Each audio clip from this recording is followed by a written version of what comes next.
Hello and welcome to another episode of Soul Nectar show that talks about all things essence, where we gather around the campfire and we share our stories of that which is bigger than us and how we came to know ourselves and our greater purpose and what we're here for, and walking our beauty way, walking our way and step with the great spirit. And I'm your host, Carrie Hummingbird. I love having these conversations with all my various guests. They always bring something new and interesting to the conversation about this human journey that I pray supports you in your own journey, gives you some insight, some inspiration, some wisdom, some new perspective that you can apply to your life and make things just a little bit easier, more graceful. And so today is another one of those conversations. I have TW Durfy with us. Welcome. Thank you so much for having me here. I am so excited to talk to you. This is great. It's going to be a really interesting conversation.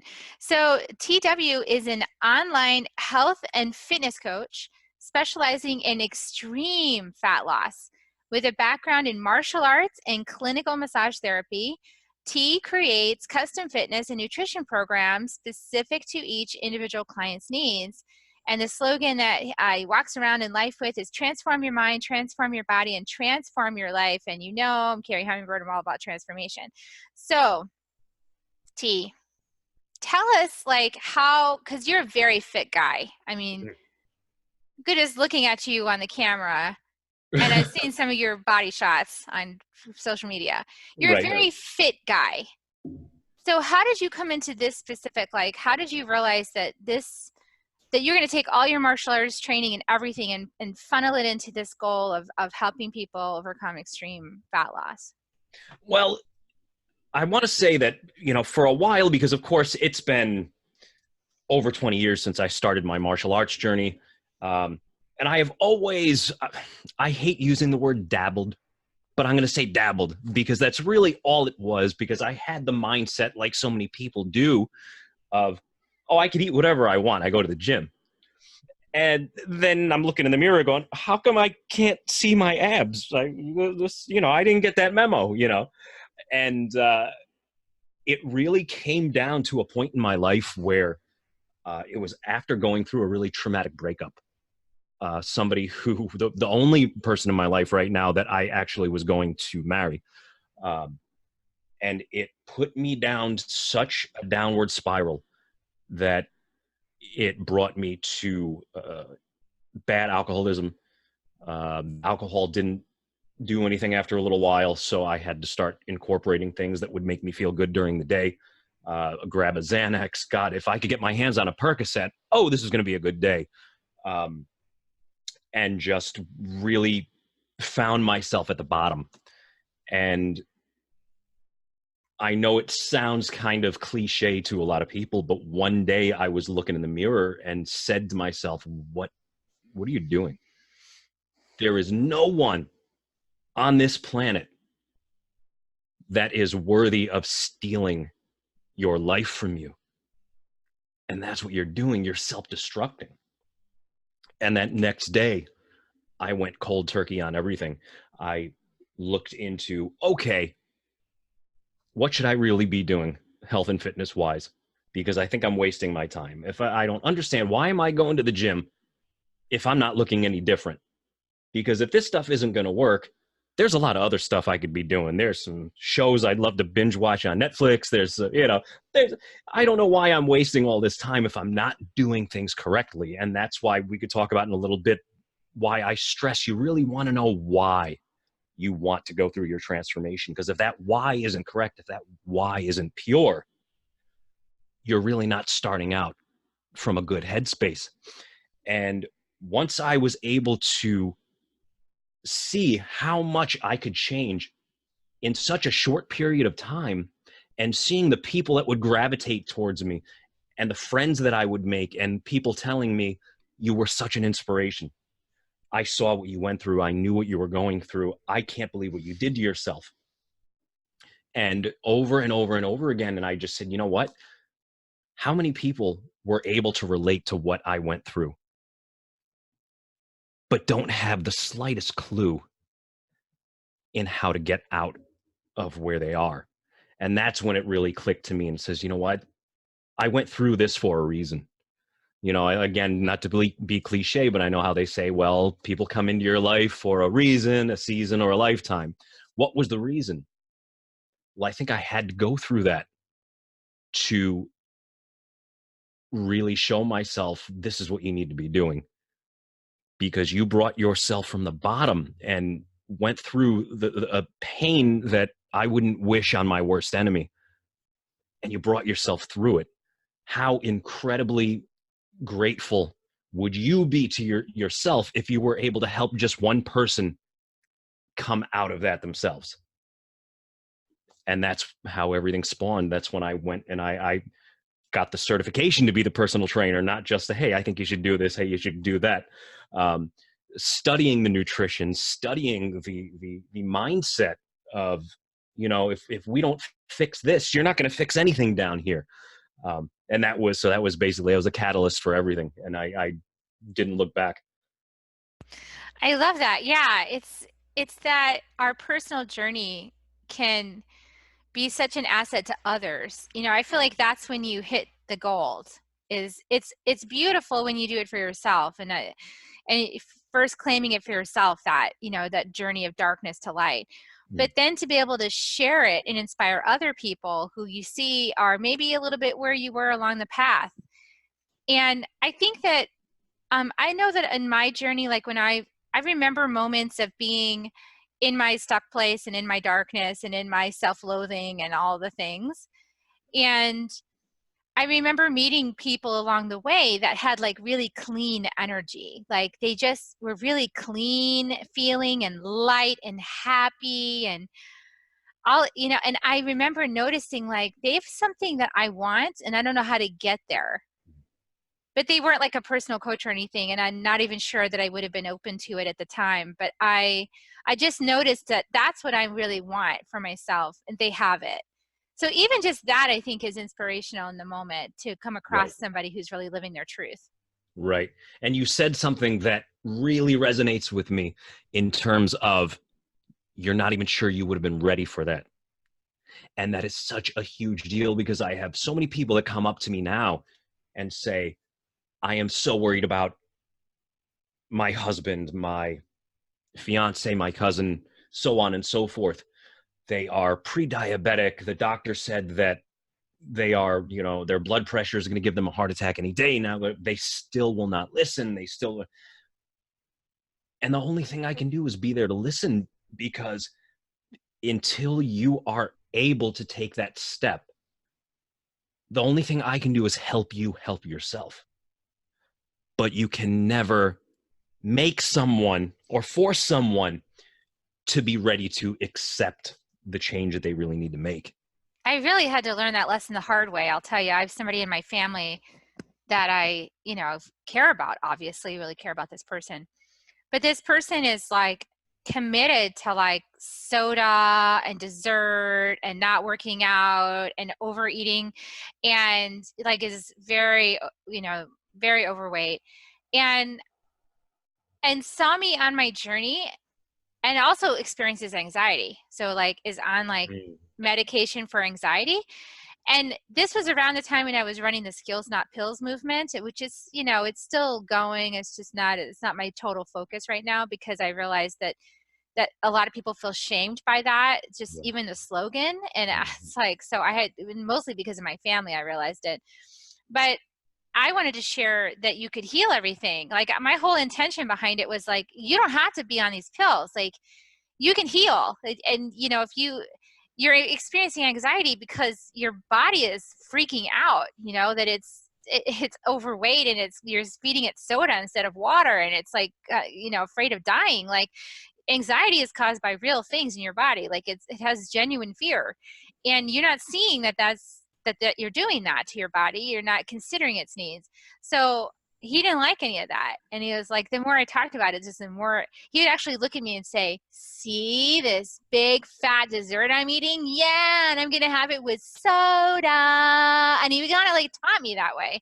Yep. Like I had to back up. I just had to walk away from the whole thing, and be like, you just stay in wherever you are, because even my mere presence now activates that in because of what I started with the movement, right? So yeah, you can't really force somebody to do it. Right, right. They have to get to that breaking point on their own. That's really and that's what's so difficult, I think, as a coach, because so many people want to look at you and say, yeah, of course they want another client. They want your money. And that's such a pragmatic way that unfortunately society has become to think, what is this person's true intentions? Is his program really going to help me, or am I just feeding his wallet? And I think that it's all too rare these days to come across people that really do want to see you shine, that really do understand where you are and what it's like. And when they were in that position, would have done anything for somebody to throw them a safety net. But I think that we have just, as a society, become, what do you really mean? Well, I can speak to that for a second. Hmm. My perspective on that is that's the ego. Like Right. the ego has a million ways to stay in control, Yep. Yep. like keeping you too busy to do it, keeping you too broke to do it, Mhm. keeping you demoralized, self-judgment as you eat the hamburger, like these are all ways the ego just decimates you from stepping forward in your life. And I think as a collective, we're shifting our consciousness, and the ego is really grabbing a hold, like, no, I'm not letting this one go, So I feel like Right.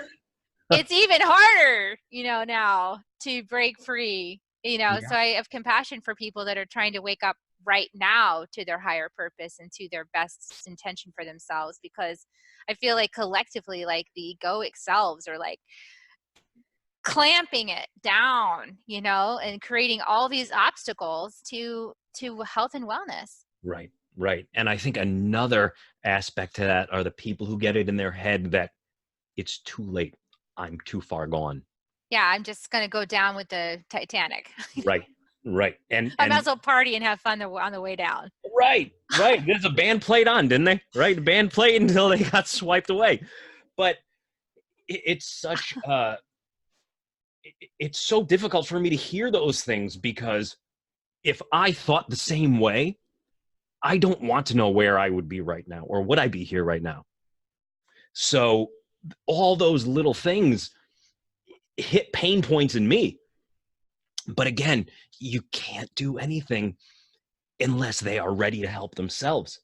It's kind of like how a lot of people have such horrible communication skills these days, and think that it is demoralizing to be able to say, I'm sorry, I was wrong. Hmm. Yeah, to admit it. Mm-hmm. And admitting it, T, is the first step. We both know that. You have to admit it, Yep. whatever it is, before you can change it. That's like the first step that brings you to your knees and says, I admit it. Yeah. And Yeah. people have a hard time with that. They want to deflect it. They want to push it over to somebody else to solve. I'm recognizing a long-standing pattern in my life right now around fixing things for people, Mm-hmm. and how fixing things for people actually doesn't serve their growth at all. And it is self-harming to me, especially if in the fixing it, or creating the win-win-win, as I like to call it, if I trump on my own truth in the process. So as a coach, I think we often can do that. Like we can be like, oh, I'll just gift you this because I see you really need it. And they're not really ready. Like if they're not willing to dive into their 401k and grab the money out to take the coaching program to heal themselves, they're not really fully invested in it. They're still in the sob story of like, I don't have the resources. But you do have the Right. resources somewhere. Right. You absolutely do. I did. I took it out of my Yeah. retirement, like that's how I did it. Yeah. Yeah. And the to touch on that, um, I did so many things when I was first starting my coaching program for free.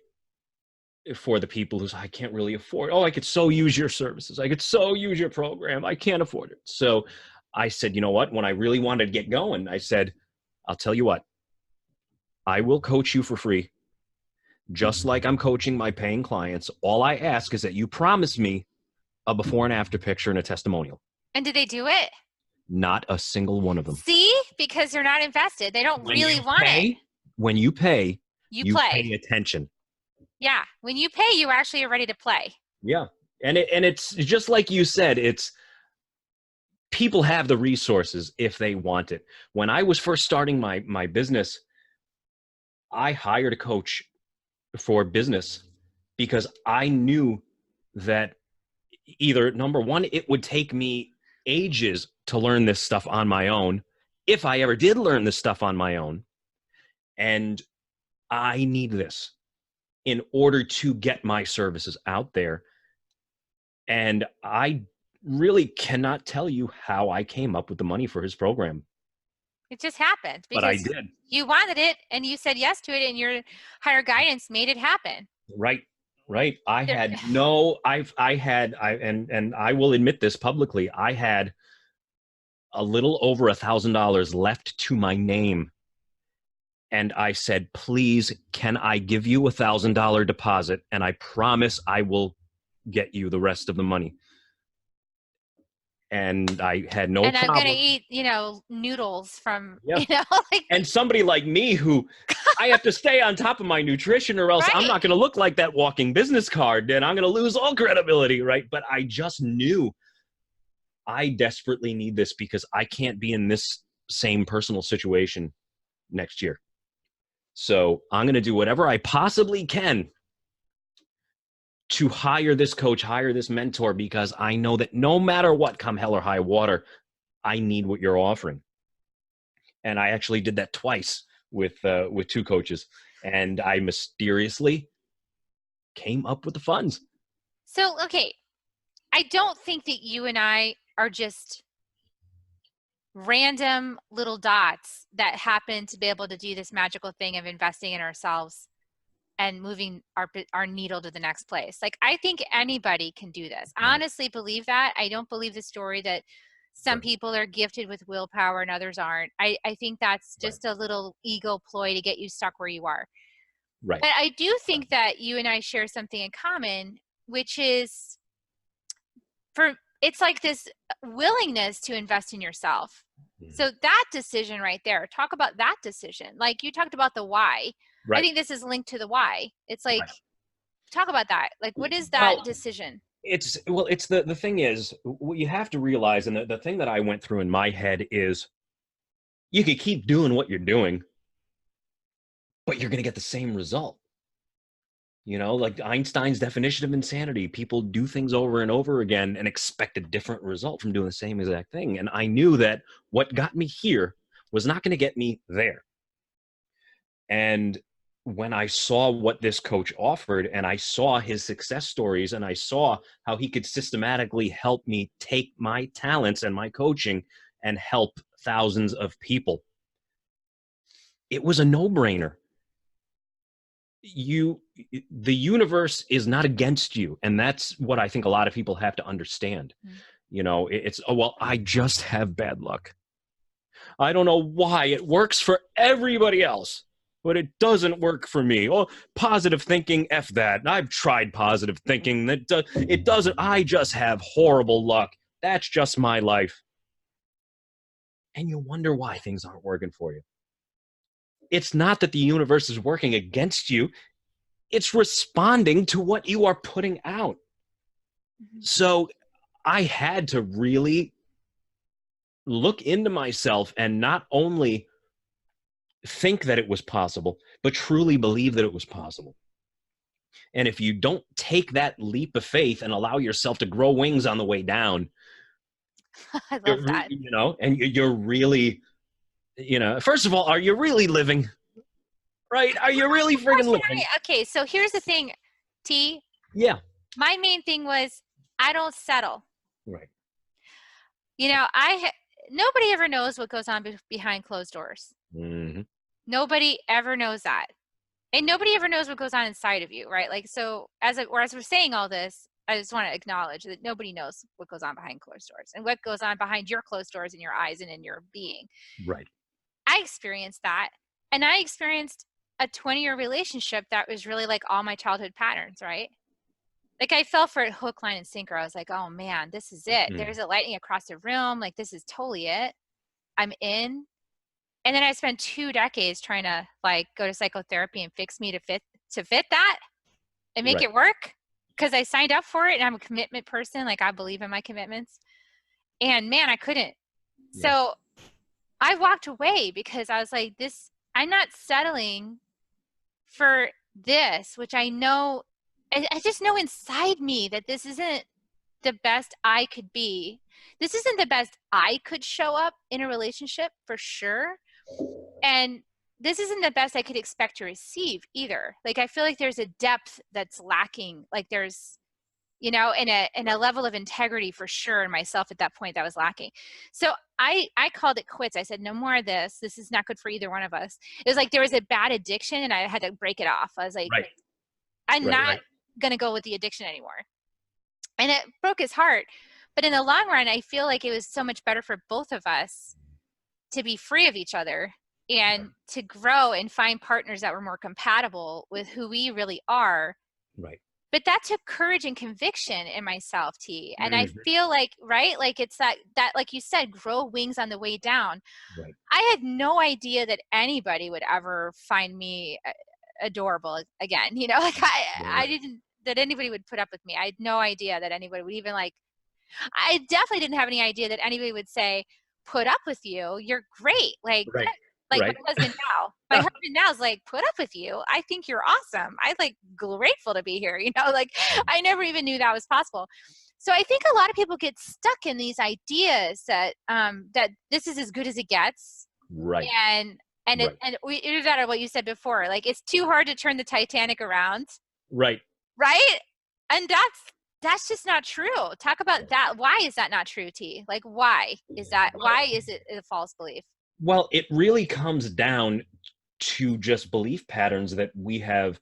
I want to almost say self-fulfilling prophecies that we have screwed ourselves with time and time again, which is why I'm so passionate about putting together this audio course that I'm releasing, because you need to be able to look at things from a different perspective. Mm-hmm. You need to be able to remove yourself from that situation. The same idea of, why is it that your best friend can be going through a horrible relationship and you are right there with the advice? But if you are in the same position, you tell all of your friends to go F themselves. You don't want to hear it. So it's the idea of not only limiting beliefs, but false beliefs that you have just ingrained in yourself over and over and over again, that we really have to put the brakes on and say, ground zero.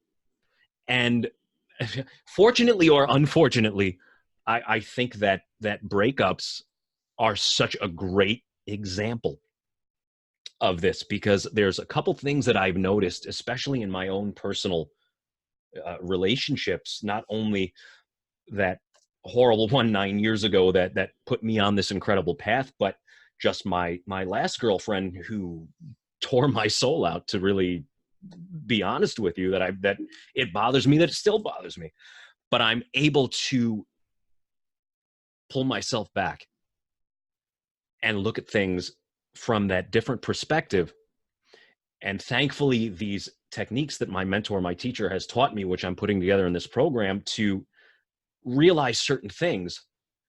That one of the biggest things, I think, when we go through this breakup and we get hit with reality, we put together an image of them in our mind of the way we wish they were. Yes. And that is what we miss. Oh my God, what did I do? I miss them so much. You don't. You miss the way you wish they were. That's the rose-colored glasses syndrome. Right? That's not facing reality. A lot of people are not facing reality. I mean, I love that you brought up relationship, because I mean, I brought it up, but then I love that you said it, that all this addiction issue is also a relationship. Yeah. the food addiction is a relationship. You have a relationship with food. You have this idea like food is treating you really well when you ingest it and put it in your body, right? Like cake really loves me. And Well, it's that temporary high. yeah, I know that one. I used to have that relationship with wine. Like wine really loves me and I really love wine. I to the point where I would drink like a bottle by myself. This is when I left my former relationship, right? That's where I was at. I would drink a bottle by myself at night and sometimes I'd crack the second bottle because it wasn't enough. Right. Right. That is not good for my body, No. nor my mentality. That opens the door, like flings the barn door open for all the negative talk. Right. Like, Right. it's like, come on inside, entities and mean things that want to tell me how awful I am. Yeah. Yeah. And under the influence, you are more apt to believe it. Totally, you believe it because your rational mind shuts down, your emotional center jacks up, the limbic brain's like freaking out, you know? And then you're in fight or flight, and then you're afraid you're going to get abandoned, and all of that triggers all the reptilian brain stuff, like nobody loves me and I'm going to die. And no wonder you have anxiety, and now you need to go take the pharmaceuticals. Like it's just like it's a messy soup. Right. It's very messy. Well, Disentangling from that is challenging, but you're like, you went cold turkey. I also can go cold turkey. Not everybody seems to be able to go cold turkey. No, because they're afraid. Why? Yes, because they're afraid of what might happen to them. They're afraid of any kind of change. Because they have, and trust me, I know more than anybody being afraid to say no. Because the reason I was drinking so much was to forget about how sad, how depressed, how anxious I was. And I had the whole philosophy down because what would happen is I would put 2 Miller High Lifes in the freezer at about 4:45 because at 5 o'clock it's okay to drink. Yeah, you have rules around it, and then it's okay to pound it. Right. So 5 p.m. boom, it was okay to start drinking. After those 2 Miller High Lifes, I would open a bottle of Carlo Rossi table wine, and I'm talking the jug. And while I was cooking dinner, I would drink until I was tired enough to go to sleep, until I didn't have to worry about the stuff that was going on in my head. So what started to compound that and make it worse was, okay, now I know how to forget my sadness from 5 o'clock on. But what do I do up until 5 o'clock? Because things really kind of suck now too.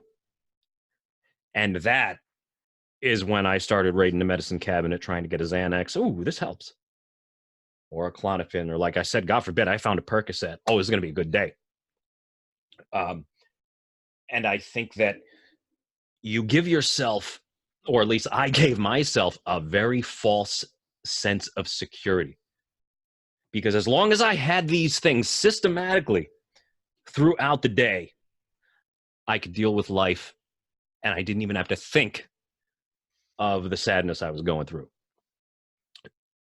So that moment when I decided, look, I don't care what you feel like right now. You got to stop this or else something bad's going to happen.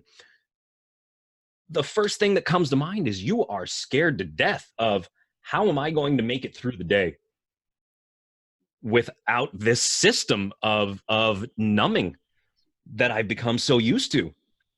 So I think that any kind of change, people are so reluctant because they're afraid of what they're going to do to fill that void that they're going to give themselves. One thing that really helped me with this was I had this spiritual healing, which I had never had one before, so I didn't know what to expect or anything like that. But during the spiritual healing, I got a soul retrieval, which is like they return a piece of your soul to you, like and I got it back in a crystal, and then I had to carry. Have you ever like carried the little egg around at school, where like in grade school, and you had to take care of it? It was like that. I had to carry the little crystal around and had my soul part in it. It was like me at 1.5 or something like that. Right, I had to carry it around with me everywhere I went, like make sure it was okay. Anyway, I had to do that for a while, and now all of a sudden it like integrated back.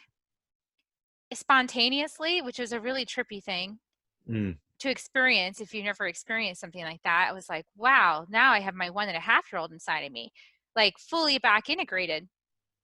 And what occurred to me as an adult woman was, I have a 1.5-year-old inside of me. And I don't know that that's really appropriate because I am a mother. I don't think that's appropriate to be drinking a bottle and a half of wine when I have a 1.5-year-old to take care of. I was like, I don't think I should do that. Or I don't think I should have like crazy porn stuff or anything like that. You know, like I Right. think I should not be doing these self-harming things Yep. because that little 1.5-year-old's like at the zoo watching the elephants, like watching everything happen, you know? Right. And I can't ignore the elephant in the room either, speaking of elephants. Like I've got to be honest with myself. Like I've Mm. got this, you know, and then I started realizing that anytime I was crying or upset or things like that, a lot of times it was this little part of me that was upset and scared. Right. Right. And then I was kind of like telling it, shut up, I'm drinking my wine. You know, like Right. Right. I started realizing that, and then it changed everything for me because I'm a mom and I love my kids, and I started thinking, wow, like I've got a little kid inside me too that I'm supposed to be taking care of, and I'm not doing that. That really brought it home for me. That was my turning point. Right. Right. And it's such a beautiful thing that you were able to accept that. And I think so many people are reluctant to accept what they really need. Yeah. And that is why, and I'm sure you hear from the same people every single month that they're ready Yeah. and then they disappear. Yeah, I get the Right. the discovery I'm calls and all always going to be that. nice to those people, but you know that they're They're doing their right. best. You know, Right. And T, it I takes people always am time. open. I'm always nice to them, but right. It takes time. It takes them time to Yeah. commit to themselves. It's not Right. committing to me. That's what I finally realized. I stopped taking that personally years ago. I was like, it's not Right. even about Right. me. Right. And Yeah. but in a way, I realized also as a coach, there's a way that we can take them by the hand and encourage them and let them know, like, this is the part you're in right now. Right. You know, like in order to make the transformation for yourself, you're going to have to be like Harrison Ford in that movie where he has to step out into the ledge that's not seeming to be there. Right. And, it's like, I might fall into a deep, dark chasm and then, oh crap, I've got to take a step. And then you take the step and there's something underneath you. Oh, Right. it's fine. You know, Right. that's exactly the way it is. Like with Yeah. this work. Yeah. You think you're Absolutely. going to fall into the pit of despair and there's always something to catch you. Like you Right. never do that. Right. Right.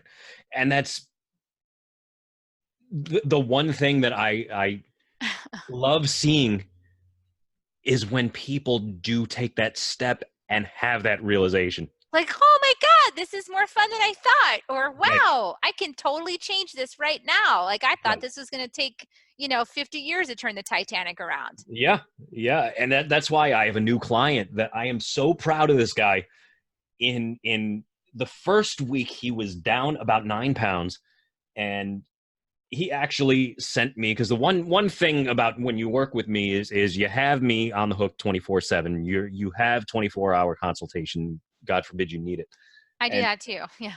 and this guy sent me a message, and along with a side-by-side picture at 4:30 a.m. after the first week. So I'm looking at it with Forrest Whitaker eye because I'm trying to wake up, just trying to look right. And even with half a eye closed, I said, "Holy crap!" He sent me the picture because he said, "I'm so sorry to bother you this late, but I was so excited because my wife took a picture of me at this party tonight, and I just so happened to be wearing the same shirt as I was a week and a half ago before we started working together." He goes, "And I know I'm jumping the gun, but I could tell a difference, can't you?" And even me, like I said, with the one half eye closed, I'm like, "Wow, yeah, you can, man. Like that's don't apologize. That I want you to be this excited. Thank you.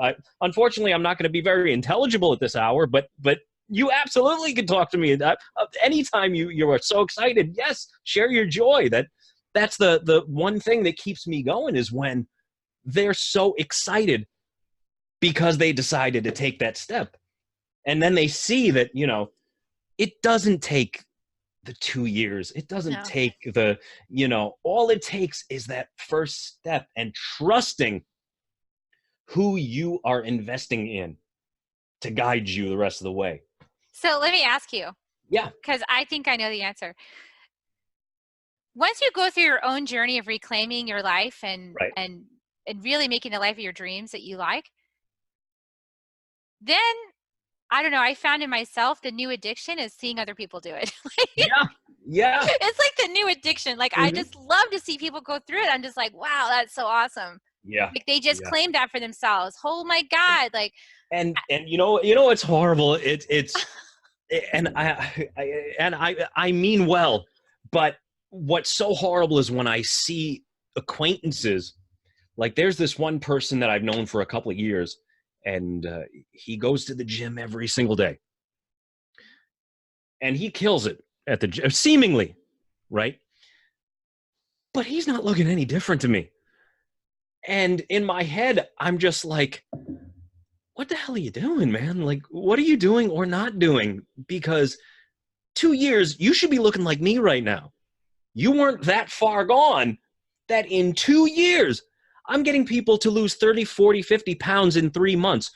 What are you not doing? And it drives me absolutely crazy when I see people wasting their time, because there is no greater joy that I get than seeing someone amaze themselves in such a short period of time, that it kind of kills it for everybody else, because I'm going, oh my, for the love of God, get yourself a program, get a coach, yeah, well, we can't see our own eyebrows, and a lot of times, we get a little stubborn and we want to do it our way.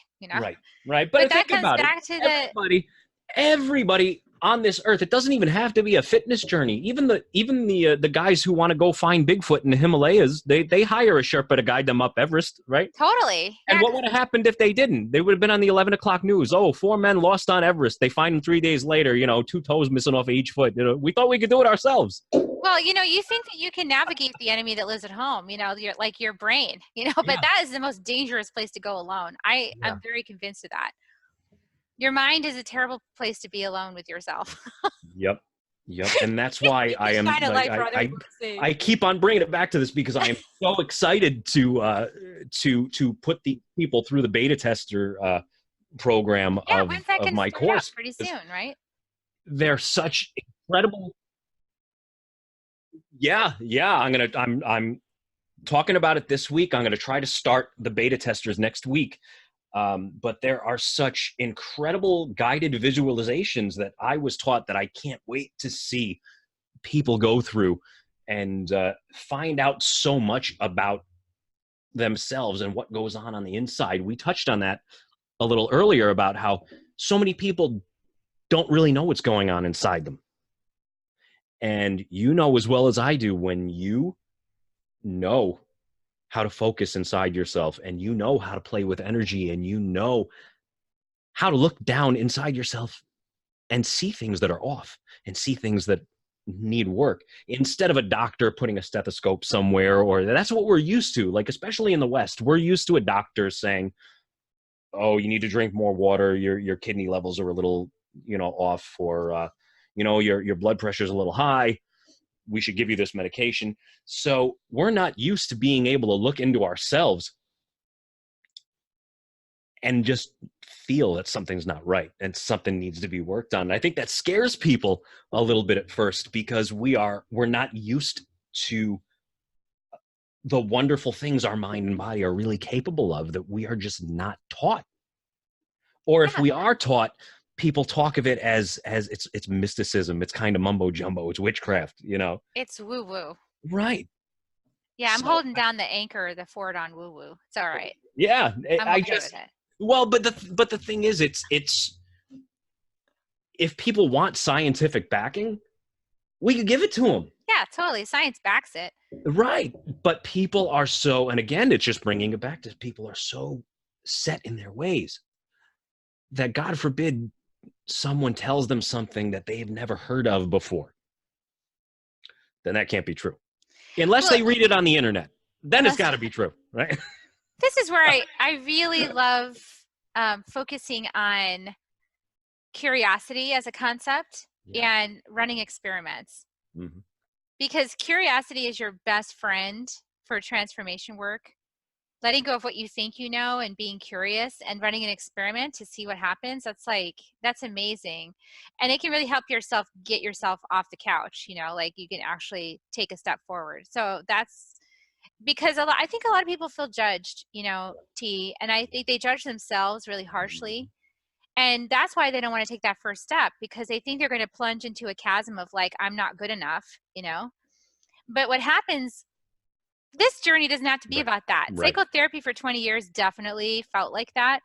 But this doesn't have to be that way. What we're talking about is transformation. We're talking about being curious about Mm. what's there and making a decision and changing it in the moment and then starting a new behavior, like, period. This isn't about like dwelling in the Right. poopy diaper. This is about moving on. Right. Right. Right. And on the same token, it's the whole idea of what are other people going to think about me Oh gosh, we're if so I do that. addicted to that. Yeah.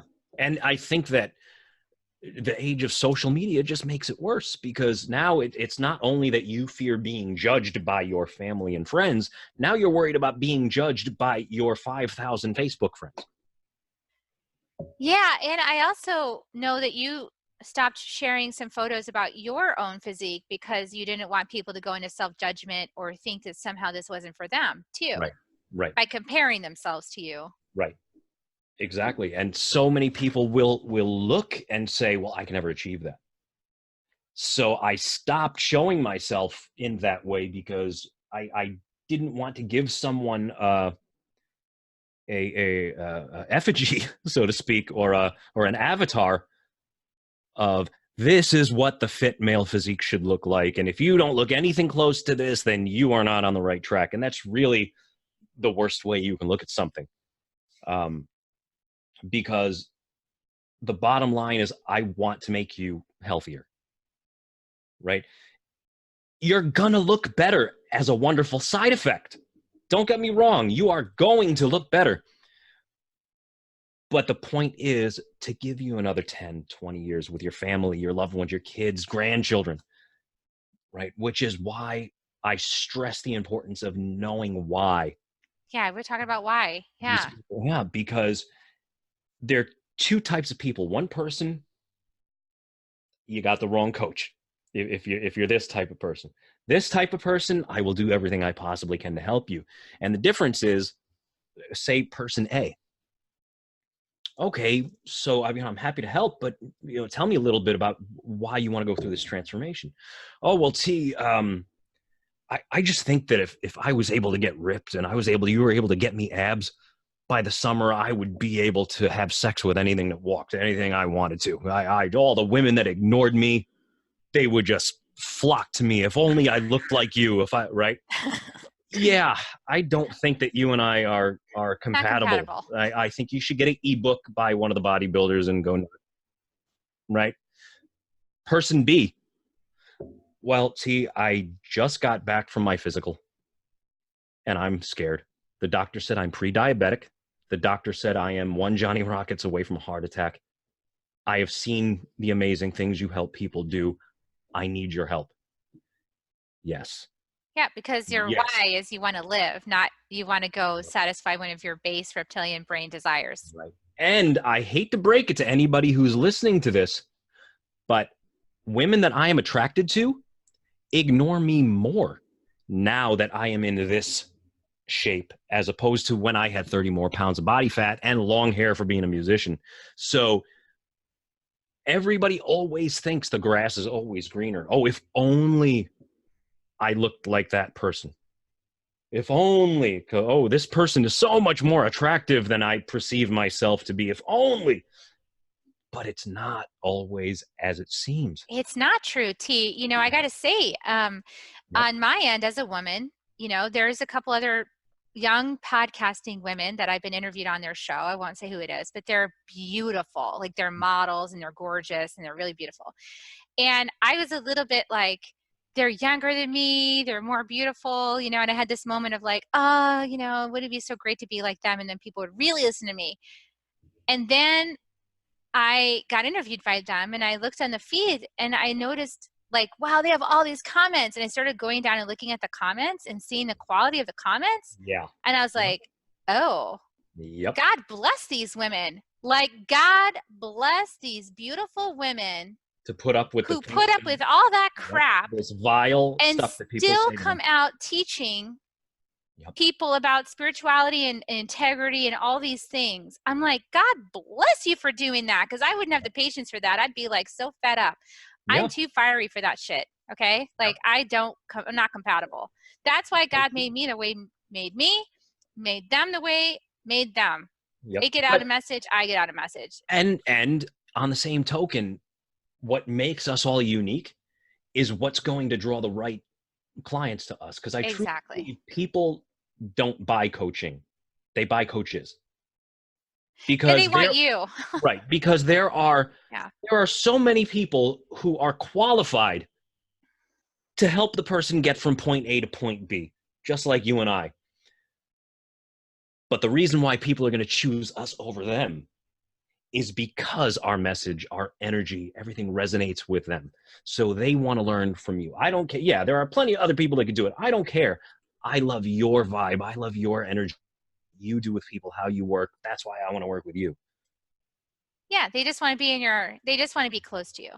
And they want you to care, and they want you to listen and validate them, because they feel something in your journey that's resonant and similar to theirs. And that's why, everything, this is why the Titanic journey, you guys, if you're going through the Titanic journey right now, your Titanic journey and turning that ship around and figuring out like your pathway to success is someone else's gold nugget, like someone else's inspiration. Just like T and I, like we went through our own Titanic journeys.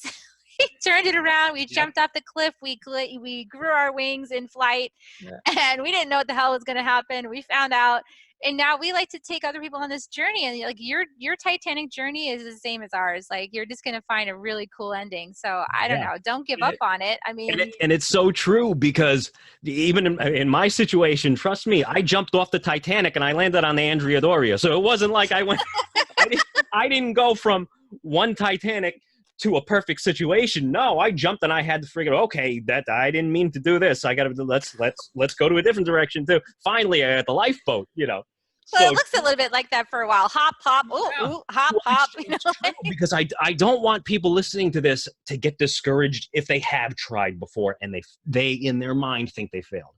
You didn't fail. The only way that you fail is if you quit. Yeah, you can't fail unless you quit. Right.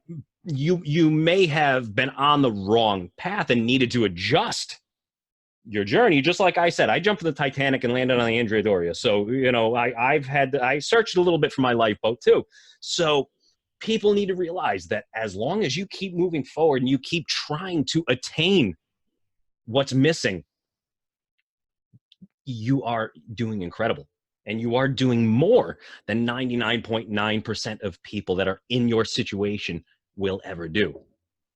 Yeah, just by having faith and hope and keep moving forward and being persistent. Right. Yeah, nothing's wasted. I've learned that nothing's wasted. Everything you've ever done up until now contributes to your success story. It's all part of the same story. You just don't see it when you're in the thick of the woods.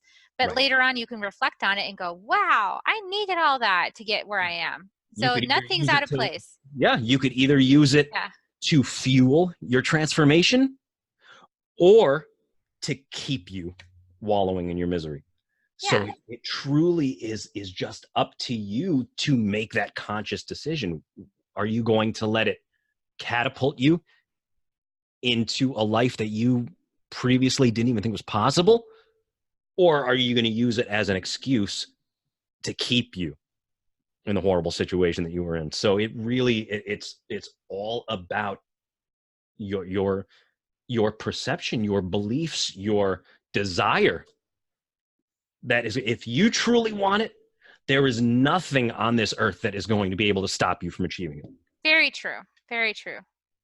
Yeah. And it's like, what kind of movie do you want to live? A tragedy or like an adventure superhero flick? Like which one? Yep. Your choice. Yep. I'm in between X-Men and wanting to guide the ring to Mordor. Those are the two that I love. I like hummingbird is my superpower. There you go. It's all about the superpowers. It is. All right. Well, that was a great conversation. Thank you much for all this wisdom you shared about how you personally uh, got yourself out of your Titanic and into your passion and your purpose. And I think other people are going to find this really inspiring. So how do they get in touch with you to find out more about your programs and your offerings? So this is an evergreen show. So like, what's a common place to send them so they can find out what's new? I love people to come right to me. So I have a personal Facebook page, and everybody is more than welcome to friend me and reach out to me there. Same thing on Instagram. It's TFIT914. I answer everything myself. You're not going to get filtered through a secretary. You're not going to get filtered through a Facebook Messenger bot. I am going to engage with you personally. So you are more than welcome to just reach out to me directly. I'm not going to send you through any elaborate funnel. None of that jazz. I would love to talk to you personally. Beautiful. And you also have you also interview people and you have podcasts and things I like that. do, and we're gonna be focusing on you also I soon. know. So where do people find that information? My podcast is called Bullied to Badass on iTunes, and I also have the videos up on YouTube. And the purpose of that is really just telling my story about how I was bullied to holy hell as a kid, and instead of crawling up in a ball and letting people poke me with sticks, I was able to empower myself and get to where I am. So I interview people who really have such amazing, not only rags to riches stories, but just, bottom of the barrel to now living their best lives. So Yeah, any awesome. any way that you want to get in touch with me, I would love to hear from you. I would love to share what you think of your journey, where you're at with your journey, what you've been through. I would love to hear. Awesome. So I'm going to put all those links in the show notes. So don't worry about rewinding and writing that down. You just look in the show notes. You'll have a link to go find T and connect with T. And thank you so much for your graciousness and your time and your wisdom today. We really appreciate it. And I always end the episodes with kisses if you want to help me give people kisses. I like blow kisses. Up to you. Absolutely. Okay. Thank you. Thank you so much. Everybody, thank you for listening to. It was a pleasure. Thank you so much for having me. All right, here come the kisses. And don't forget, before I give you those kisses, don't forget, leave us a rating. Leave us a rating on iTunes or wherever you found this. Leave a comment to help us reach more people. Okay, here come the kisses. Mwah. Love you guys. And see you next time on Soul Nectar Show. Bye.